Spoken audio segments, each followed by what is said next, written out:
es el Dios verdadero y la vida eterna. La divinidad de Cristo como anuncio, preanuncio de la eternidad.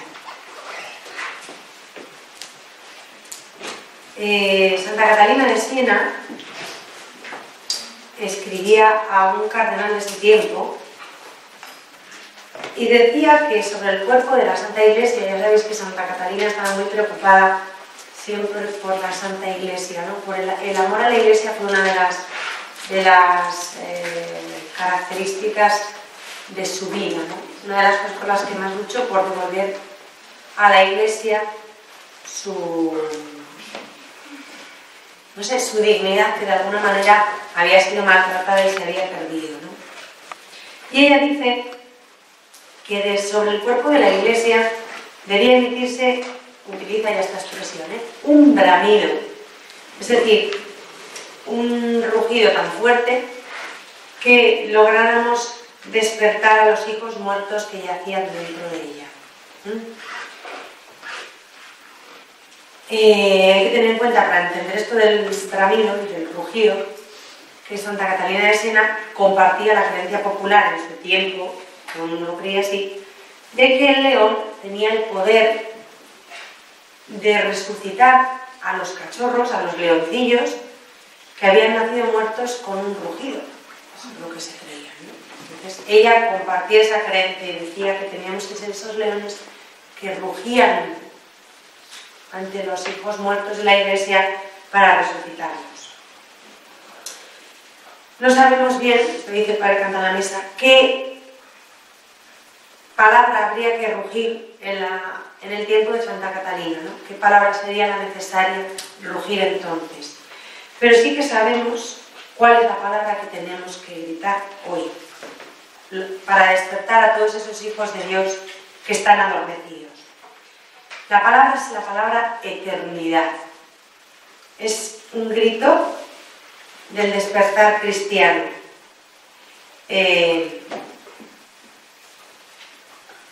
Porque intentar anunciar el Evangelio a los hombres que hubiesen perdido la idea de la eternidad sería como sembrar encima de una roca, sería absurdo y estéril, ¿no? El Evangelio solamente puede vivirse, acogerse, experimentarse, ponerlo en la práctica desde la perspectiva de la eternidad. Sin la perspectiva de la eternidad, el Evangelio no tiene mucho sentido, es bastante raro, porque sin la seguridad de que después de esta vida hay otra vida mucho más plena, pues vivir el Evangelio en esta vida, perdóname la expresión, sería de bobos. Sería, como dice San Pablo, vana nuestra fe, ¿no? Sería absurdo si después de esta vida no hubiera otra. En este capítulo vamos a intentar mostrar y demostrar cómo el dogma de Cristo, verdadero Dios y verdadero hombre, puede ayudarnos dándonos la fuerza, el coraje para gritar a los hombres de hoy eternidad. Es el gran grito que tenemos que promulgar, ¿no? Eternidad. Vamos a ver cómo la fe en la divinidad de Cristo hace que la palabra eternidad sea una posibilidad concreta que se ofrece a los hombres. No simplemente una manera de pensar o una nostalgia de algo. No, la eternidad no es eso. La eternidad es una posibilidad real, algo que es de verdad posible y que vamos a ofrecer a los hombres, ¿no? La eternidad es la tarea de esta vida, la que tenemos que empezar a cuidar ya desde ahora. La teología querigmática, la que anuncia el querigma en nuestro siglo, ha transferido todo el peso de la cristología en el sí. Es decir, de lo que Cristo es el sí mismo al para mí. a lo que significa para mí. Una cosa es qué es Cristo, Cristo es lo que es, hay una serie de datos y definiciones objetivas que nos dicen qué es Cristo, quién es Cristo.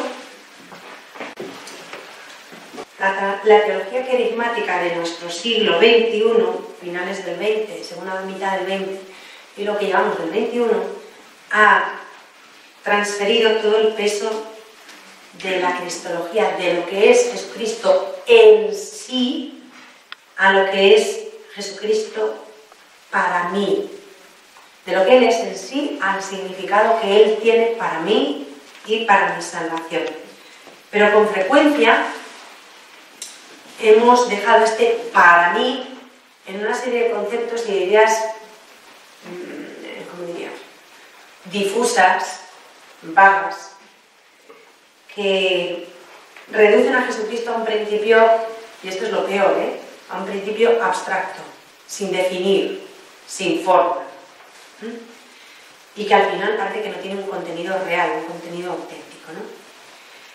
A ver, tenemos que tener claro una cosa. Si Cristo ha nacido por mí se ha hecho el hombre nuevo, lo que vimos antes ya, y por mí se ha santificado a sí mismo, los 3 puntos que hemos ido viendo hasta ahora, todo eso no lo ha hecho por hacerlo, sino con una finalidad, ¿no?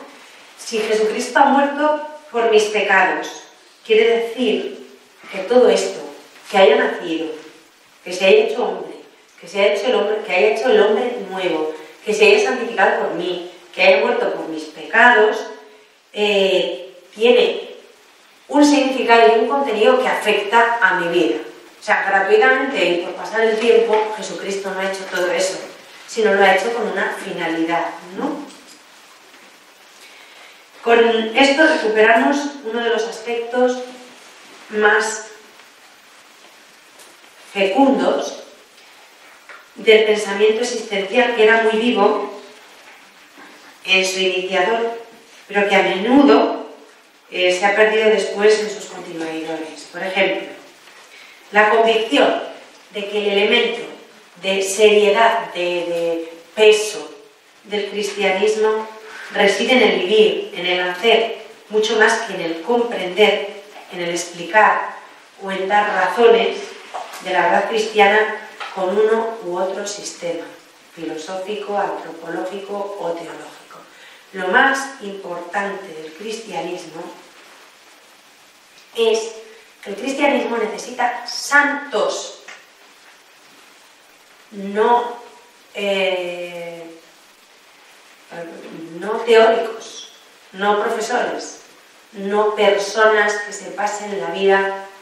Con esto no los estoy descalificando, pero había un momento en que todo era justificar, explicar, razonar, dar doctrina, ¿no? Y muchas veces ha ido en detrimento de la vivencia, ¿no? de vivir de verdad el cristianismo, de ser de verdad cristianos. Lo que cuenta verdaderamente es el ejercicio del cristianismo, es vivirlo, practicarlo, estar dentro de él. Si el cristianismo necesita profesores, no es en el sentido de enseñar doctrina, sino de profesar esa doctrina, ¿no? De hacerlo vida, de cargar sobre sí las exigencias de esa forma de vida que es el cristianismo, de esa religión que es el cristianismo, aun sabiendo, porque esto también lo tenemos que tener claro, que nunca vamos a poder cumplir perfectamente esa doctrina. Lo cual no quiere decir que no la conozcamos y que no la asumamos y tratemos de hacer la vida, aunque sepamos que nuestra vivencia siempre va a ser deficiente, ¿no? Nunca vamos a llegar al fondo.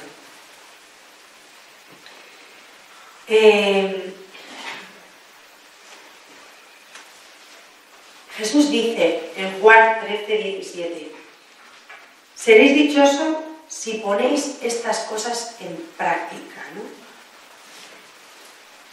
No se promete la dicha en el saber, sino que se promete la dicha en la práctica, en el poner en práctica. Intentando vamos a intentar hacer una síntesis entre esto que os he dicho de en sí y para mí.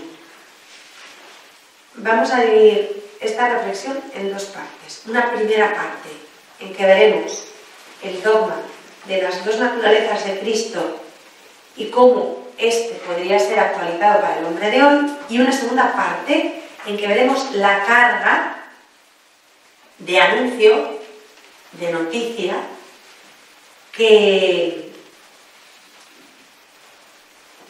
se desprende de la renovación de este dogma, y en particular cómo este dogma y esta vivencia nos tiene que llevar a un grito, y el grito es eternidad.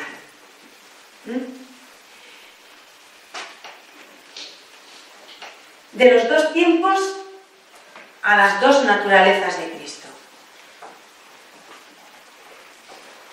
¿Cómo se formó el dogma de las dos naturalezas de Cristo?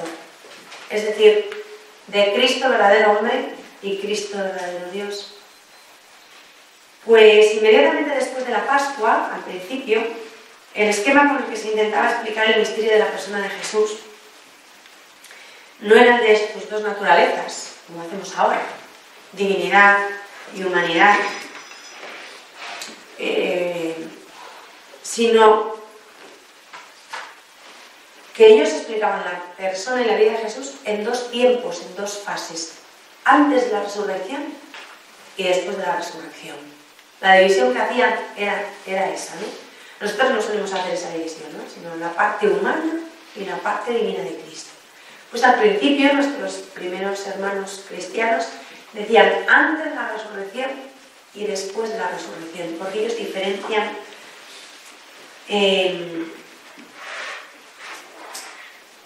esas dos fases en la vida de todo hombre. Cristo lo vivió así, antes de la resurrección y después de la resurrección, y todo hombre tiene que vivir esas dos fases, antes de la resurrección y después de la resurrección. Primero hablaban de la vida en condiciones normales de cualquier ser humano, su crecimiento, su desarrollo, su nacimiento, crecimiento, desarrollo y estado adulto, y muerte, y una segunda fase que se inauguraba, decían ellos, con la resurrección de la muerte. Y llamaron a la primera parte vida según la carne y a la segunda parte vida según el espíritu. La vida según la carne y la vida según el espíritu.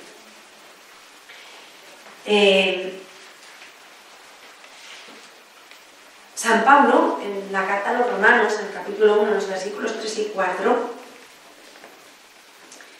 dice que Cristo, en razón de su nacimiento humano de la estirpe de David, existía en un tiempo según la carne, dice San Pablo, y a partir de su resurrección entre los muertos vive según el Espíritu. Esto lo dice San Pablo en la carta a los Romanos. Y ahí se manifiesta en toda su potencia, en toda su fuerza de Hijo de Dios. Este era un esquema histórico, ¿no? Se sucedía carne y espíritu y corresponde perfectamente con nuestro esquema de tiempo y eternidad. Carne, tiempo, espíritu, eternidad. Más que la naturaleza de Cristo, lo que nos interesa aquí, según este esquema, es la condición, su modo de existir, primero en el tiempo y después fuera del tiempo. Cristo sigue existiendo ahora, pero existe ya fuera del tiempo. Más que la esencia, diríamos que lo que les interesa es la existencia de Cristo, no el modo, en la carne o en el espíritu, sino la existencia, que sigue existiendo. Y a partir de esta comprensión, como muy básica y muy inicial, del misterio de Cristo, empezaríamos ya el proceso de profundizar en ello. Este proceso no ha concluido ni concluirá, y es un proceso en el que la Iglesia, la fe de la Iglesia, se esfuerza en elevarse cada vez más, o lo que es lo mismo, profundizar cada vez más. Entonces, ¿qué quedamos? ¿Que nos elevamos o que ahondamos? Es lo mismo. En la medida en que la Iglesia ahonda, se eleva. En la medida en que nosotros ahondamos, nos abajamos, es cuando nos elevamos, ¿no? Y la Iglesia lo que hace es penetrar más y más en el misterio. Cuanto más penetra en el misterio, porque la revelación es progresiva, más se eleva, más crece, más avanza. Un primer paso muy importante, enorme, en esta dirección consiste en invertir el esquema. Ahora ya no es primero la carne y después el espíritu, primero el tiempo y después la eternidad, sino al contrario. En la teología querigmática actual es primero el espíritu y después la carne, primero la eternidad y después el tiempo. No estamos cambiando la teología es la misma y el contenido es el mismo. Otra cosa es en qué se hace más hincapié, a qué se le da más importancia, qué se remarca más. En la primitiva iglesia se remarcaban más unas cosas y en nuestra iglesia actual se remarcan más otras. San Pablo es el primero que empieza a hacer esto. En Filipenses 2, 6, 8 habla de Jesús como de aquel que, siendo al principio de condición divina, asume en un determinado momento de la historia la condición de siervo. Es decir, la condición humana. Pero se hace clarísimo en Juan, que habla del Verbo, que en el principio estaba junto a Dios y que en un determinado momento este Verbo se hace carne. Algunos textos de los padres apostólicos nos permiten ver claramente este paso de una perspectiva a la otra. San Ignacio de Antioquía, por ejemplo, dice en una ocasión, siguiendo a Romanos 1, 3, 4, como hemos dicho antes, ¿no?, que Jesús es carnal y espiritual, es de María y de Dios. Lo dice así San Ignacio de Antioquía, que nació de la estirpe de David, de la semilla de David y del Espíritu Santo. Y sin embargo, en otra ocasión cambia el esquema y habla de Jesús que, siendo primero intemporal, invisible e impasible, se hizo después visible y pasible. O sea, no dice que... A ver, empieza diciendo que, siendo carnal, después se hizo espiritual, ¿no? Esa es la primera parte. Sí, se encarna y luego ya, estando en una vida carnal como la nuestra, llega a una vida de resurrección. Esto es cierto, pero al final todos dan la vuelta, empezando por San Pablo. El que era invisible, el que estaba desde toda la eternidad, existía en el seno del Padre, de pronto se hizo visible, ¿no? Esto lo dice San Juan también. Al final, es lo que quiero decir, el primer esquema, la primera idea, siempre da paso a la segunda.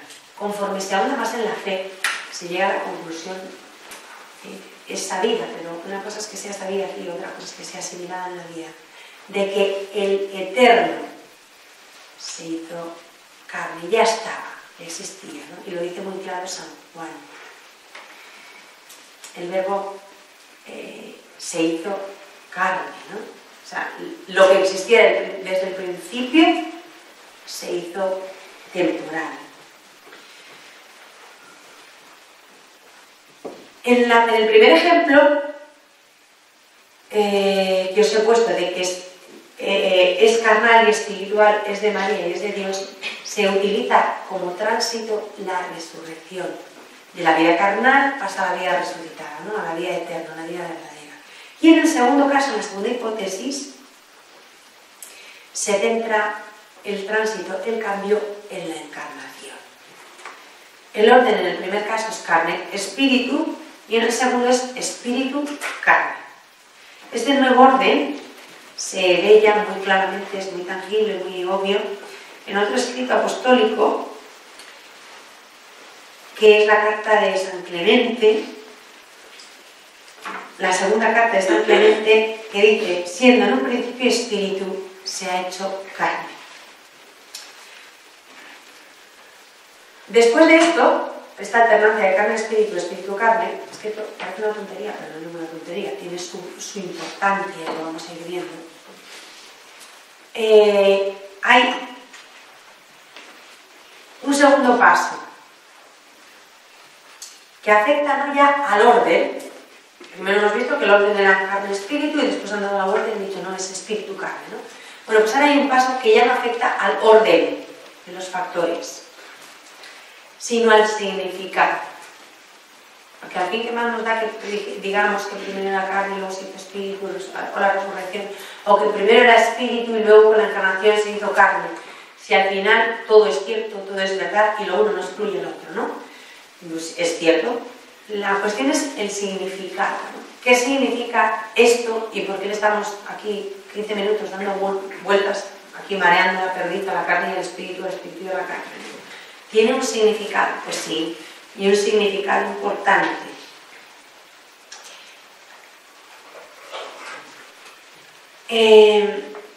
Los términos espíritu-carne, o lo que corresponde a ellos en el lenguaje de San Juan, verbo carne, San Juan no dice espíritu, dice verbo, carne, no indican ya solamente dos condiciones distintas o dos modos diferentes de la existencia de Cristo, sino dos realidades, dos sustancias, dos naturalezas. San Juan habla de verbo y de carne. Las dos cosas indican modo de existir de Cristo, ¿no?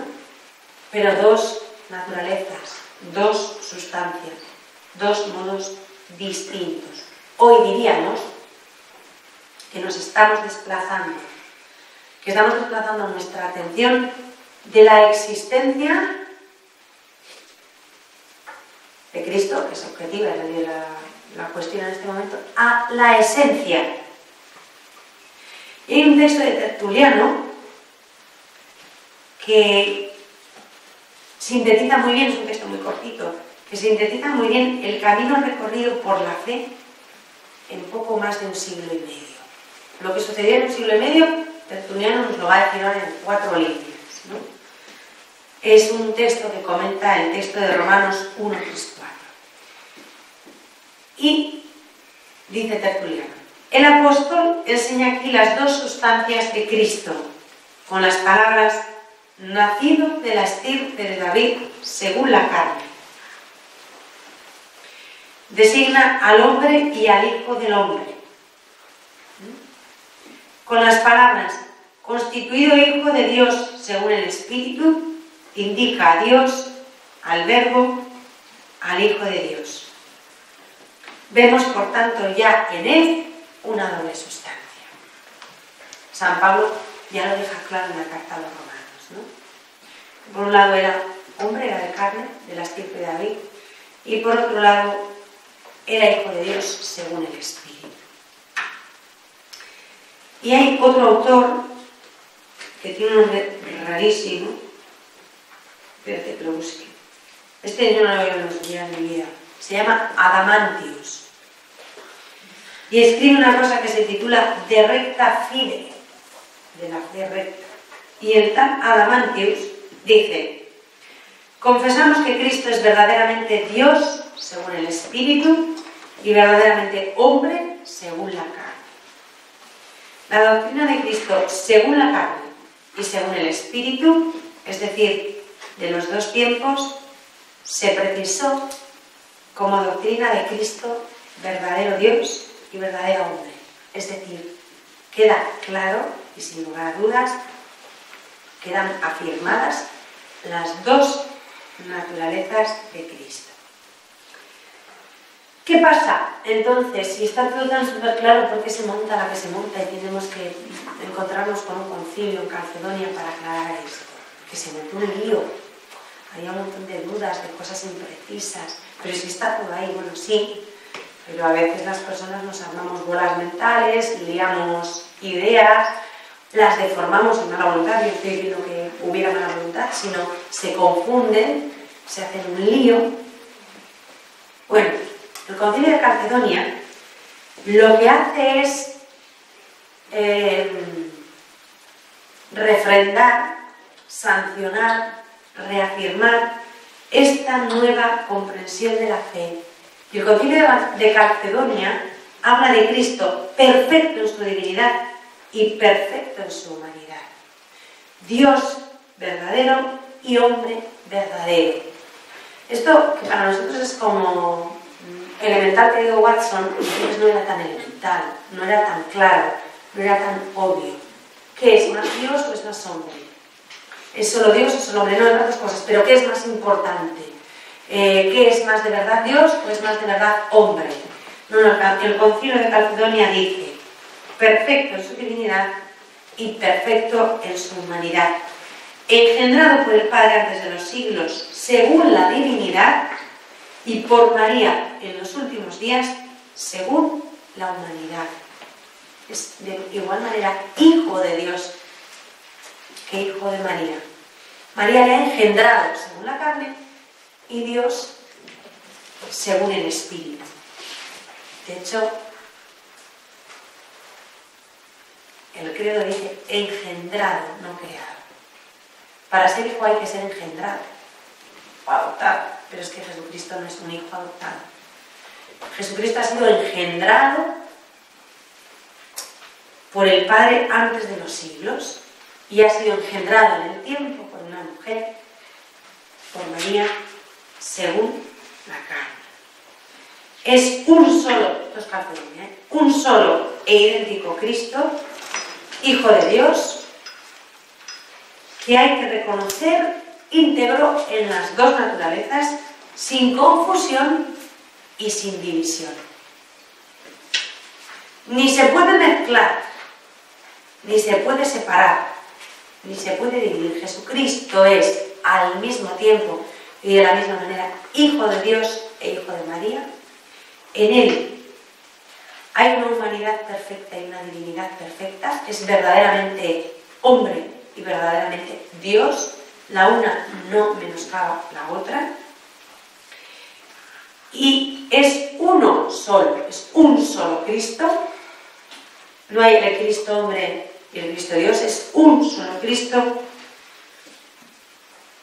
en el que hay que reconocer sin confusión y sin división las dos naturalezas simultáneas, coexistiendo en la misma medida. Ninguna naturaleza es más importante que la otra. Esta es la definición que da Calcedonia de Cristo y de su doble naturaleza. ¿Por qué ha evolucionado este pensamiento? Pues el porqué de esta evolución es el mismo que hemos visto antes hablando de la humanidad de Cristo. Estamos ante un caso primero, único, de inculturación de la fe. La fe se inserta en la cultura en la que se está desarrollando. Por el mismo motivo que se pasa del Cristo hombre nuevo al Cristo hombre verdadero y completo, se pasa ahora de las dos fases o modos de existir de Cristo a sus dos naturalezas. El motivo es que el Evangelio ha tenido que introducirse en la cultura y en la vida. En una cultura para la que lo que de verdad importa es el ser o la esencia inmutable de las cosas. Estamos hablando de una cultura grecolatina, más griega que latina.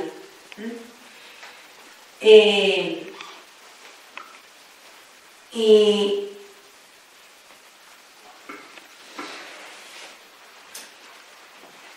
Eso hace que se anteponga la dimensión espiritual y eterna de Cristo a la temporal e histórica. Tienen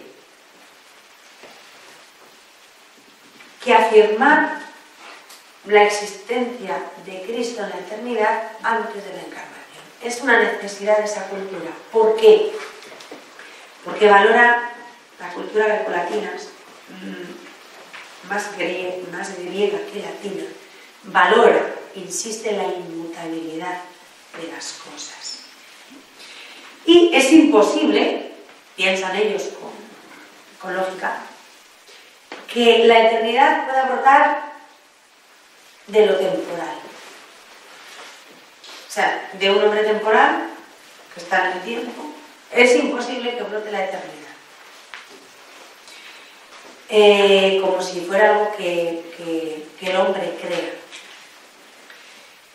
Al contrario, con lógica dicen y afirman, es el tiempo el que brota de la eternidad. Y el que sigue a la eternidad es el tiempo. Si es que se puede hablar en cuestión de tiempo y de eternidad de un antes y un después, de un preceder y de un continuar, ¿no? Porque la eternidad no tiene antes ni después, entonces si no tiene antes ni después no podemos hablar de empezar, de acabar, de anteponer, de posponer, de preceder y de continuar. Todos esos términos, cuando hablamos de la eternidad, no tienen ningún sentido. Pero como tenemos que hablar de alguna manera para entendernos, pues hay que utilizar estos términos. Lo más importante de todo es la certeza, la seguridad de la preexistencia del verbo. El verbo existía desde el principio. Eso es fundamental y no es negociable.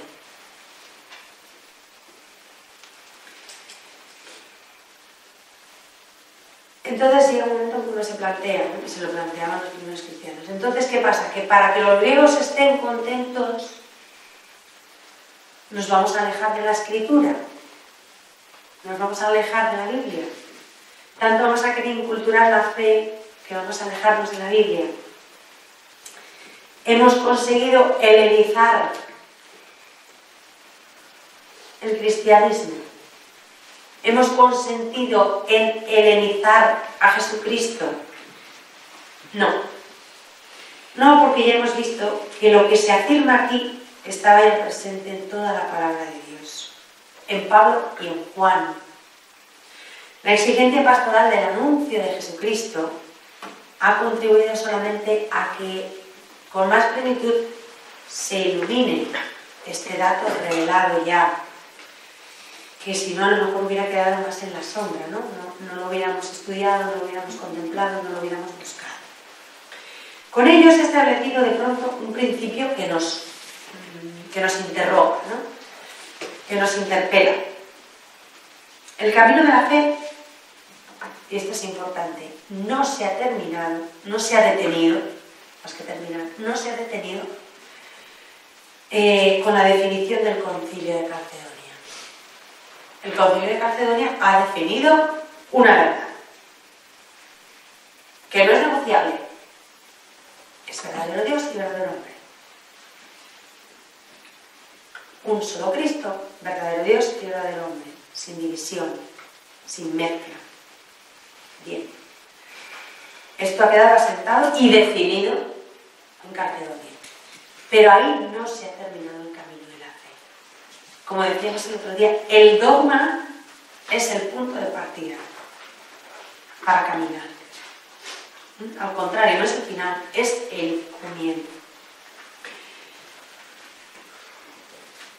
Nosotros tenemos que saber descubrir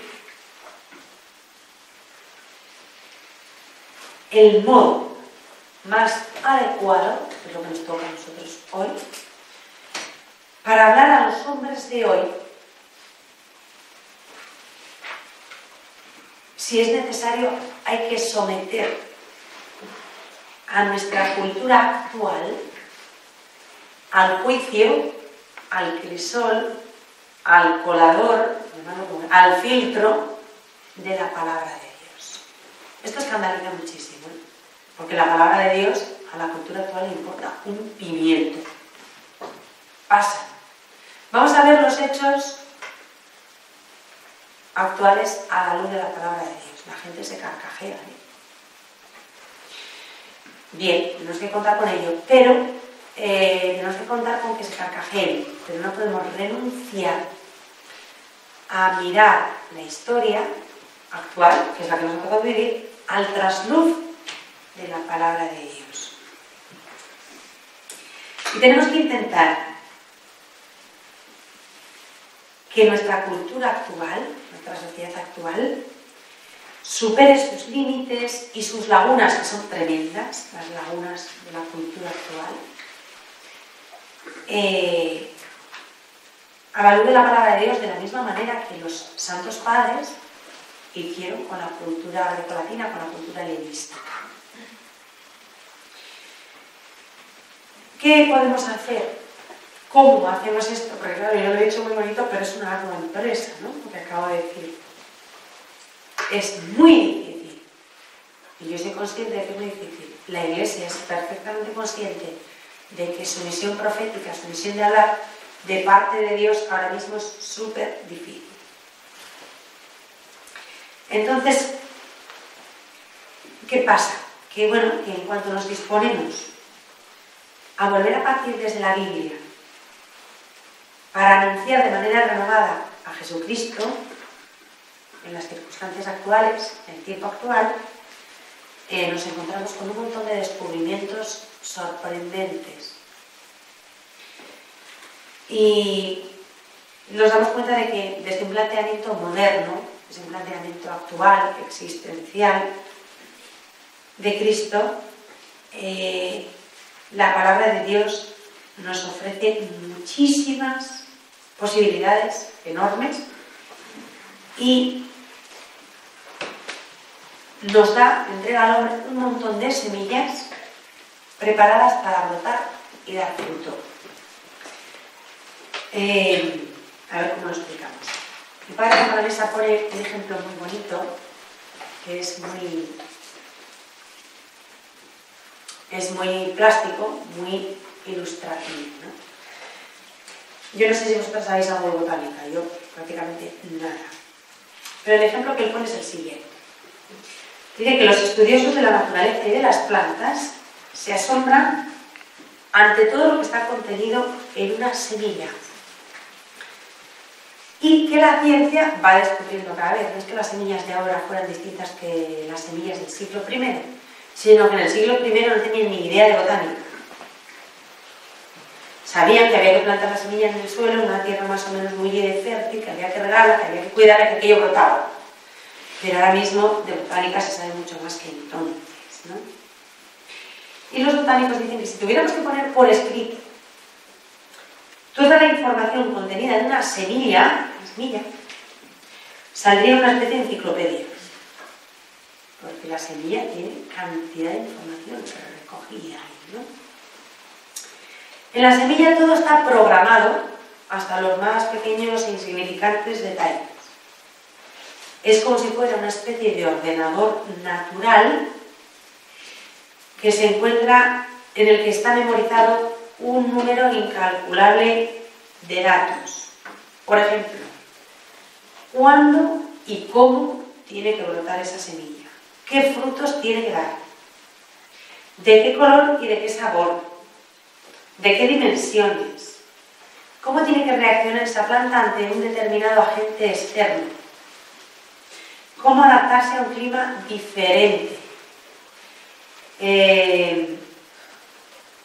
Todo eso está contenido en la semilla. Pero lo gordo no es que esté contenido en la semilla, también está contenido en nuestros genes, de otra manera, ¿no? En las células humanas hay también la tira de información y condensada y guardada. Vale. Lo gordo de la semilla es que esa información permanece ahí, inalterable, durante siglos. No cambia.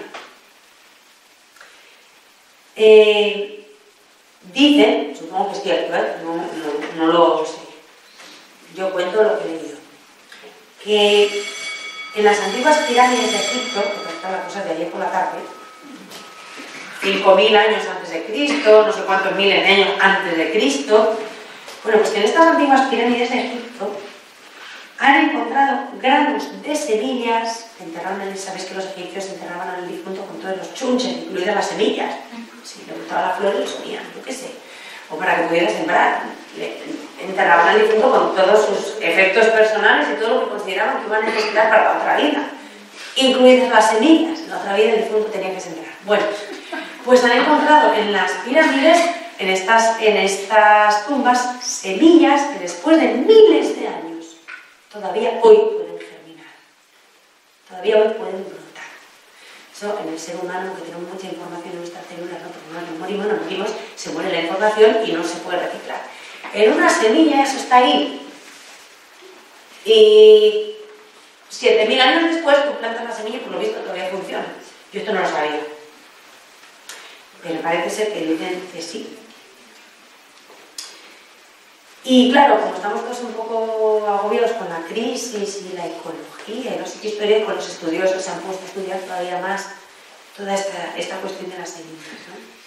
Y con la crisis ecológica han descubierto cómo un mejor conocimiento de esa semilla, de sus recursos, de sus posibilidades y de sus aliados naturales pueden ayudar a prescindir de tener que intervenir violentamente desde el exterior sobre una planta con antiparasitarios que envenenan el terreno y a la larga perjudican a la planta. O sea, se puede curar a la planta desde el código que tiene la semilla dentro.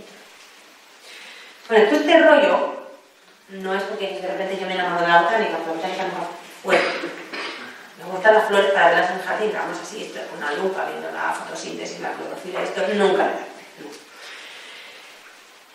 Todo esto viene a que la revelación es una semilla. La revelación es una semilla. De la que nos queda muchísimo por descubrir. Y aunque hace 2000 años que la revelación pública terminó con el libro del Apocalipsis,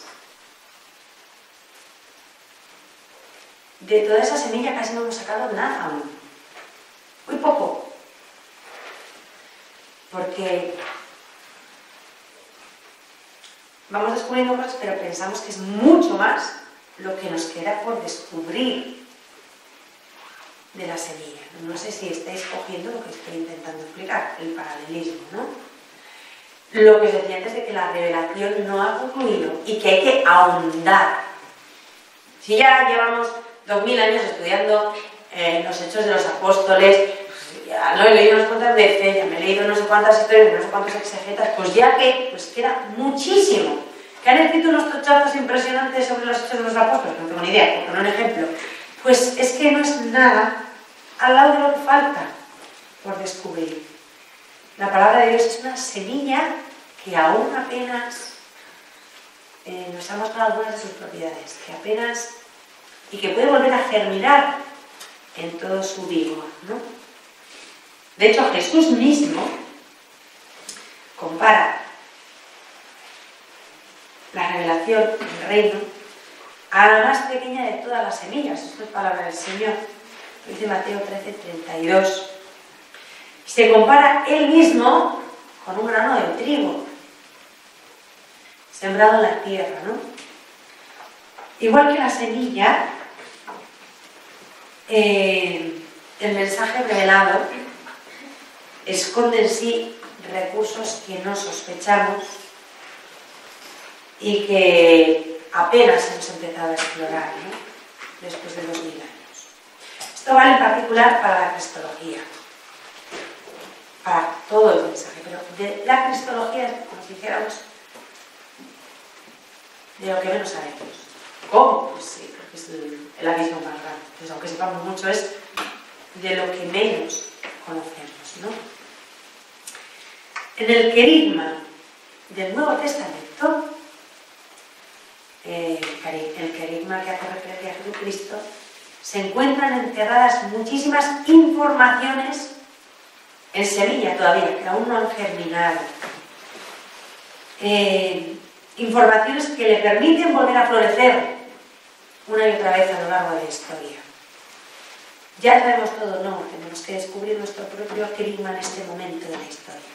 Sí, pero es que si ya dijeron los del siglo IV, pues bien para los del siglo IV, pero yo tengo que hacer que el querigma vuelva a brotar ahora, en el siglo XXI, y vuelva a brotar para mí, porque no puede brotar lo mismo para mí, que para ti, que para ti, que para ti, que para el Papa. Ah, no, pues no. Y en la semilla estamos contenidos todos. Y la semilla está programada para que brote en cada uno. El querigma hace en la semilla en la que está encerrada, hace que pueda aclimatarse a todas las culturas sin desmentirse nunca, sin cambiar su naturaleza. Posee dentro de sí sus propias defensas y no se mantiene en vida por intervenciones externas ni humanas, ni por teorías, ni por la apologética, ni por la polémica. No estoy con esto descalificando a los apologetas, nos hacen falta. Pero el querigma no va a mantenerse vivo ni con toda su fuerza por nadie. ¿Hay que defender la fe? Por supuesto. ¿Hay que conocerla para defenderla? Por supuesto. Pero defenderla no es hacerla vida, no es hacerla germinar. Dentro de esa semilla está encerrada la información de que esa fuerza, ese anuncio, ese querigma, tiene que brotar en mí, yo. El resto de los millones de hombres de todos los tiempos también están dentro de la semilla. Pero la información tocante a mí la tengo que hacer germinar yo, y nadie más que yo. Yo no puedo hacer germinar la información tuya, ni la del otro, ni la de dentro de 200 años, ni la de hace 2000 años. Pero la información que está en esa semilla, que es el anuncio querigmático, referente a mi persona, que está, porque está pensado el querigma para mí, yo lo tengo que hacer brotar en mí, y yo lo tengo que hacer vivir en mí, y nadie lo puede hacer por mí. ¿Y qué pasa si no lo hacemos? Pues nada, pues que se queda sin brotar. Pero el plan está trazado. No sé si me explico. Es algo personal de cada uno. Y no lo voy a hacer brotar ni defendiendo la fe ni discutiéndola, sino viviéndola con la fuerza del Espíritu Santo. Y no podemos dejar que eso se frustre. No sé si me estoy explicando. Es algo personal, es una llamada personal de cada uno.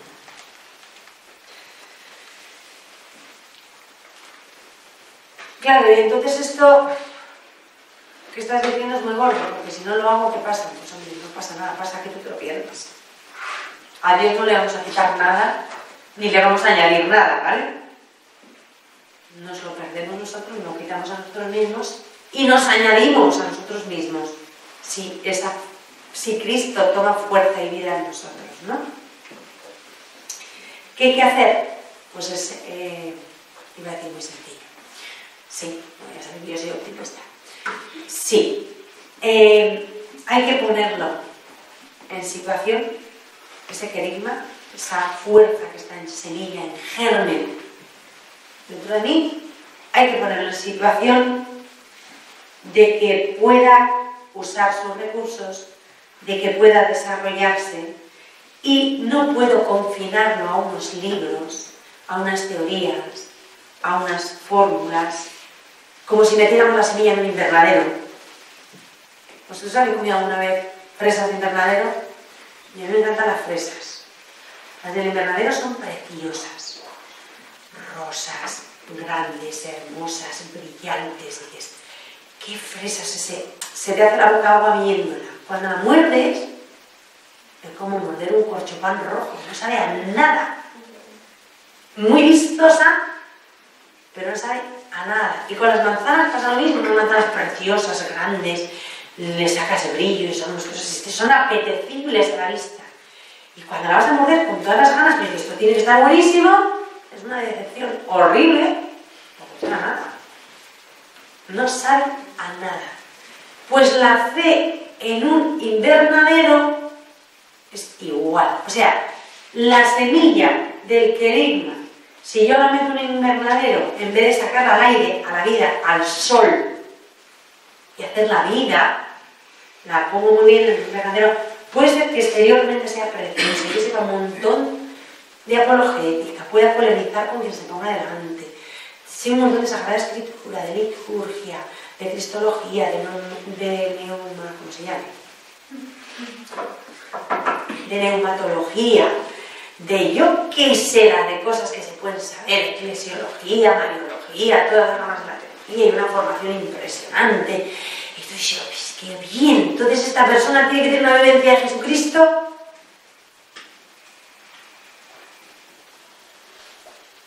Pues no, a lo mejor lo suyo es una formación y una vida de invernadero. Luego hincas el diente en la persona y no sabe nada. Es una fe insípida, le falta vida, no se ha encontrado de verdad con Cristo, no ha saboreado su persona, su amor, es de invernadero. Por fuera es como muy flamante, muy llamativo, como la manzana esta que os digo, el fresón, y luego cuando lo muerdes, ahondas un poco y dices, y no tiene nada dentro, no sabe a nada, está insípida, ¿no? Pues nos pasa eso, no podemos vivir una fe de invernadero, ¿no? El querigma tiene que corrernos por las venas, o sea, tiene que empapar nuestra vida y ser la sustancia y el sabor de nuestra vida, ¿no?